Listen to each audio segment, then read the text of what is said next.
मित्रांनो, शुक्रवारी आपला वाशिम, यवतमाळ आणि वर्धा रूट होणार आहे.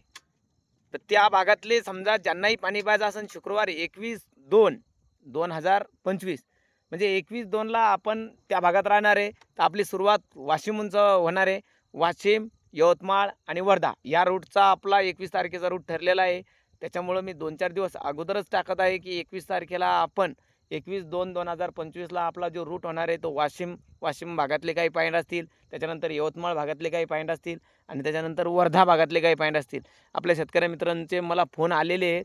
तर मी शुक्रवारी 21/2/2025ला वाशिमकडं, त्याच्यानंतर यवतमाळकडं आणि त्याच्यानंतर वर्ध्याकडं जाणार आहे. तरी त्या भागातील जर का समजा तुम्हाला कदाचित कोणी शेतकरी मित्राला पाणी पाहायचं असेल, त्यांनी मला यूट्यूबला एक तर कमेंट करा किंवा माझा डिस्क्रिप्शनमध्ये नंबर आहे, नंबरवर मला कॉल करा. धन्यवाद.